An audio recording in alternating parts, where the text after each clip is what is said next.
Today's story comes from a man who was in the hospital when his heart stopped beating.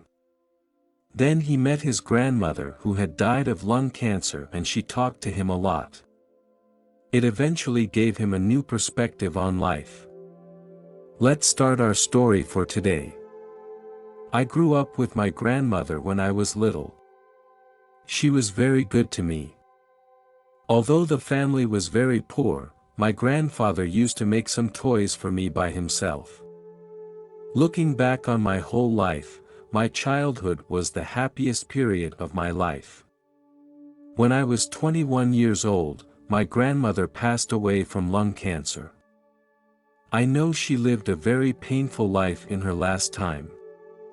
It was also one of the most regrettable events of my life.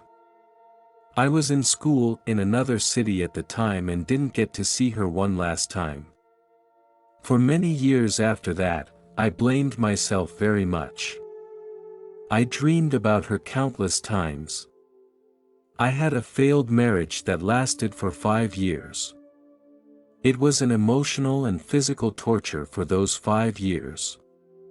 There are no words to describe how I felt at that time. I was living with my children. Although I worked hard all the time, we were still living on a shoestring.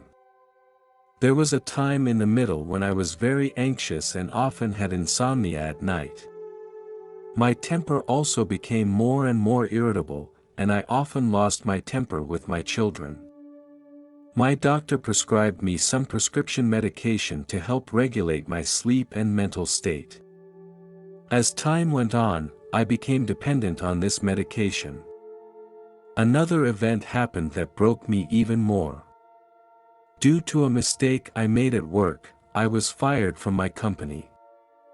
I was unable to deliver my rent on time. The landlord asked us to move out within a set time frame. I can no longer find any other place I can afford. I didn't know what to do next. I bought some alcohol and went back to my room. I cried as I drank, and I felt so helpless. After a while, I felt my stomach hurt. Then, it became harder and harder to breathe. While I was feeling this way, I texted my sister, but I didn't remember anything about it. After she received the message, she kept calling me and I didn't answer the phone because I had passed out. When she arrived at my house, she saw me lying on the floor of my bedroom. Then I was taken to the hospital. My sister had been in the hallway of the hospital. When one of the nurses came out, my sister asked about my condition and the paramedics looked at her and said, "You can only pray for a miracle because my heart has stopped beating." The doctors also assured me that they would not give up on me until the last moment. When I woke up again, I was standing on a country road with a sea of flowers across from me. The sun was so warm. I felt a person behind me. When I turned around, I saw my deceased grandmother. I couldn't believe it and I squealed with excitement. I recalled every detail of her. She looked younger and more energetic than before. She was wearing a purple short sleeve. After we hugged, she took my hand and said, "Let's go inside." Before I even entered, I could smell the onion soup, a smell I knew all too well. I hadn't smelled it in years. It was my grandmother's favorite dish, and my favorite dish as a child. I was so excited inside, I felt like I was back to my childhood, back to that happy childhood. As I passed by the kitchen, I saw the garden outside the window, which was full of flowers and my favorite chrysanthemums. As I walked into the living room, I saw my deceased aunt, who smiled at me and welcomed me. The room was filled with my deceased relatives, some of whom I didn't recognize, but I knew were from our extended family. My grandmother took me by the hand and said, "Would you like to go for a walk in the garden with me?" It was so nice outside that I immediately said yes. When we got to the garden, we sat on the swings. Across the street was an endless sea of flowers.